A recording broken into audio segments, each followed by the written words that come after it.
ಆತ್ಮೀಯರೇ, ಬರುವ 23ನೇ ತಾರೀಕು ಕರ್ತಿಕೆರೆ ಅಮೃತದಲ್ಲಿ ಅಲ್ಲಿಯ ಶಾಲೆಯಲ್ಲಿ ಓದುವಂಥ ವಿದ್ಯಾರ್ಥಿಗಳು ಮತ್ತು ಉಪಾಧ್ಯಾಯರ ಸ್ನೇಹ ಸಮ್ಮೇಳನ ಕಾರ್ಯಕ್ರಮವನ್ನು ಸ್ಥಳೀಯರು ಹಮ್ಮಿಕೊಂಡಿದ್ದು, ಈ ವಿಶೇಷವಾದ ಕಾರ್ಯಕ್ರಮದ ಆಯೋಜನೆಯನ್ನು ಗ್ರಾಮಸ್ಥರು, ಹಳೆಯ ವಿದ್ಯಾರ್ಥಿಗಳು, ಹಳೆಯ ಉಪಾಧ್ಯಾಯರು ಸೇರಿ ಸಂಭ್ರಮಿಸ್ತಾ ಇದ್ದಾರೆ. ಈ ಕಾರ್ಯಕ್ರಮದಲ್ಲಿ ಹಿಂದಿನ ಉಪಾಧ್ಯಾಯರನ್ನು, ಶಿಕ್ಷಕರನ್ನ ಸನ್ಮಾನ ಮಾಡುವಂಥದ್ದು, ಅಭಿನಂದನೆ ಸಲ್ಲಿಸುವಂಥದ್ದು, ಈ ಶಾಲೆಯಲ್ಲಿ ಓದಂಥ ಬೇರೆ ಬೇರೆ ಭಾಗದಲ್ಲಿರುವಂಥ ಎಲ್ಲ ಹಳೆಯ ವಿದ್ಯಾರ್ಥಿಗಳು ಸೇರಿ ಮತ್ತು ಆ ಭಾಗದ ಜನರ ಸಾಂಸ್ಕೃತಿಕ ಕಾರ್ಯಕ್ರಮಗಳನ್ನು ಕೂಡ ನಡೆಸಿಕೊಡುವಂಥ ಒಂದು ವಿಶೇಷವಾದ ಕಾರ್ಯಕ್ರಮ ಇದಿದೆ. ಈ ಕಾರ್ಯಕ್ರಮಕ್ಕೆ ಜಿಲ್ಲೆಯ ಉಸ್ತುವಾರಿ ಸಚಿವ ಮಧು ಬಂಗಾರಪ್ಪನವರು ಬರ್ತಾ ಇದ್ದಾರೆ.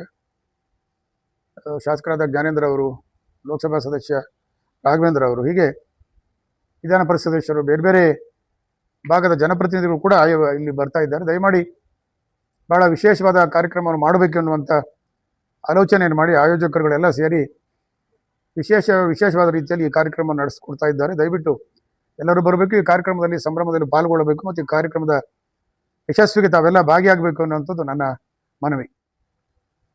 ಬಹಳ ದೊಡ್ಡ ಕಾರ್ಯಕ್ರಮವನ್ನು ಏನು ಮಾಡ್ತಾ ಇದ್ದಾರೆ. ಇದರಲ್ಲಿ ಅಮೃತ ಸೊಬಗು ಅಂತ ಹೇಳಿ ಪುಸ್ತಕವನ್ನು ಕೂಡ ಬಿಡುಗಡೆ ಮಾಡ್ತಾ ಇದ್ದಾರೆ. ಮತ್ತು ಸುಮಾರು ಒಂದು 5,000ಕ್ಕಿಂತ ಹೆಚ್ಚು ವಿದ್ಯಾರ್ಥಿಗಳು ಈ ಶಾಲೆಯಲ್ಲಿ ಓದಂಥವರು ಅಲ್ಲಿ ಭಾಗವಹಿಸುವಂಥ ನಿರೀಕ್ಷೆಯನ್ನು ಇಟ್ಕೊಂಡಿದ್ದಾರೆ ಅವರು. ಅದರಿಂದ ಹಾಗೆ ಇಟ್ಕೊಳ್ಳೋದ್ರ ಜೊತೆಗೆ ಸ್ಥಳೀಯ ಕಾರ್ಯಕ್ರಮಗಳು ಮತ್ತು ಬೇರೆ ಬೇರೆ ಒಳ್ಳೆಯ ಕಲಾವಿದರನ್ನು ಕರೆಸಿ ಕಾರ್ಯಕ್ರಮವನ್ನು ಸಾರ್ವಜನಿಕರಿಗೆ ಕೊಡುವಂಥ ವ್ಯವಸ್ಥೆಯನ್ನು ಕೂಡ ಮಾಡಿಕೊಂಡಿದ್ದಾರೆ. ಆ ಕಾರಣಕ್ಕಾಗಿ ಈ ಅಮೃತ ಸೊಬಗು ಕಾರ್ಯಕ್ರಮ ಪುಸ್ತಕದ ಬಿಡುಗಡೆ ಮತ್ತು ಈ 5,000 ಜನ ವಿದ್ಯಾರ್ಥಿಗಳು ಸೇರುವಂಥದ್ದು, ಹಾಗೆ ಈ ಅಮೃತ ಸ್ನೇಹ ಮಿಲನ ಕಾರ್ಯಕ್ರಮ ಯಶಸ್ವಿ ಆಗೋದಕ್ಕೆ ಸಾಂಸ್ಕೃತಿಕ ಕಾರ್ಯಕ್ರಮಗಳು ಹಾಗೂ ರಾಜ್ಯದ ಹೆಸರಾಂತ ಕಲಾವಿದರು ಏನು ಬರ್ತಾ ಇದ್ದಾರೆ ಇವೆಲ್ಲವನ್ನೂ ನೋಡುವಂಥ ಅವಕಾಶ ಗರ್ತಿಕೆರೆ ಅಮೃತದ ಈ ಭಾಗದ ಎಲ್ಲ ಸಾರ್ವಜನಿಕರಿಗೆ ಇರ್ತದೆ. ಇದನ್ನು ದಯಮಾಡಿ ತಾವೆಲ್ಲ ಬರಬೇಕು, ಪ್ರೀತಿಯಿಂದ ಭಾಗವಹಿಸಿ ಇವೆಲ್ಲ ಕಾರ್ಯಕ್ರಮಗಳಲ್ಲಿ ನೀವು ಉಪಸ್ಥಿತರಿರಬೇಕು ಅನ್ನೋಂಥದ್ದು ಆಯೋಜಕರ ಅನಿಸಿಕೆ. ದಯಮಾಡಿ ತಾವೆಲ್ಲ ಬನ್ನಿ ಅನ್ನೋಂಥ ಆಹ್ವಾನವನ್ನು ಅವ್ರ ಪರವಾಗಿ ನಾನು ಕೂಡ ಕೊಡ್ತೇನೆ.